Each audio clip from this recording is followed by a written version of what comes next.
शहराकडचा पाहुणचार, गावाकडचा पाहुणचार. आमच्याकडं पाहुणे यायचं म्हणलं ना तर आम्ही कामाला किंवा बाहेर निघून जातो. रताळी. आम्हाला जर कळलं की आमची इथं पाहुणा येणार आहे तर आम्ही सगळी कामं बिमा देतो ह्याला पाठवून. सगळी थांबतात घरीच. आमचं म्हणजे कसं असतं गावाकडे, अतिथी देवो भव. आमची इथं कळलं ना आम्हाला पाहुणा येणार आहे, फुल एक्साइटमेंट असते आम्हाला. आणि आम्ही लगेच आमचं घर आवरायला घेतो. सगळं स्वच्छ बिच्छ करणार आम्ही, सगळं चकाचक एकदम. पाहुणे येणार म्हणजे लका लय मजा असते राव पाहुणा. हे आमच्याकडं जर पाहुणा आला ना तर आम्ही त्याला एका दिवसात कटवायला बघतो. घंटा. आमच्याकडे पाहुणा आला ना आम्ही त्याला 7-8 दिवस सोडतच नाही. आम्ही पण त्याच्या बॅगच लपून ठेवतो. जाऊनच देत नाही आम्ही, सुट्टीच देत नाही. किती बी पाहुण्याला अर्जंट काम असू दे आम्ही अजिबात सोडतच नाही पाहुण्याला.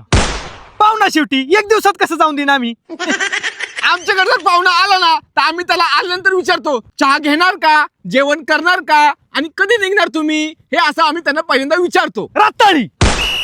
आमच्याकडे पाहुणा आला ना आम्ही त्याला बोलूनच देत नाही. आम्ही डायरेक्ट चहा आणि त्याला आंघोळच घालतो. चहा बिस्किट एकदम पद्धतशीर नियोजन. आणि जेवणाचं तर काही टेन्शनच नाही. पाहुणा घरी यायच्या आधीच अर्धा एक तास आधीच जेवण रेडी असतं. डायरेक्ट पंचपाकवान. सगळे येणार पंचपाकवान मध्ये. बासुंदी, गुलाबजाम, जिलेबी, लाडू, शंकरपाळ्या, दिवाळीचं काय असन नसन सगळं. सगळ्यात मेन म्हणजे श्रीखंड.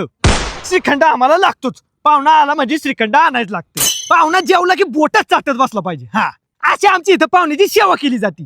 तुमच्या घरी जावा हाकालताय लागा पाहुण्याला तुम्ही. हे आमच्याकडे जर पाहुणे आले तर आम्ही त्यांच्यासोबत थोडा वेळ बसतो, गप्पा गोष्टी करतो आणि मग निघायच्या टायमिंगला आम्ही त्यांना दरवाजापर्यंत जाऊन सोडतो. फुल सन्मान. आमच्या इकडे पाहुण्याला फुल सन्मान दिला जातो. गप्पा गोष्टीत आमच्याकडे असतातच. गप्पा गोष्टीत कधी अख्खा दिवस निघून जातो ना, पाहुण्याला बी कळत नाही ना आम्हाला बी कळत नाही. पाहुण्याची ज्यावेळेस जायची वेळ येते ना त्यावेळेस आमच्या डोळ्यात डायरेक्ट पाणी येतं. आम्ही 7-8 दिवस पाहुण्याभर राहून ना एकदम रमलेलो असतो रे त्यांच्यावर. आणि पाहुण्याला जाताना बी आम्ही कधी मोकळ्या हाती लावतच नाही.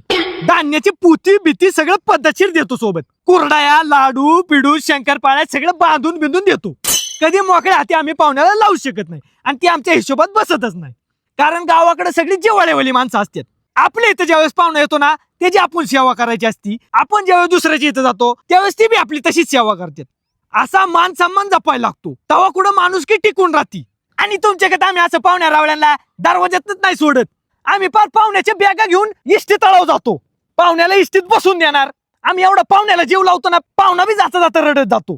त्यामुळे कधी बी एक गोष्ट लक्षात ठेवायची, गावाकडची आहे ना पाहुणचाराचा नादच नाही करायचा. विषय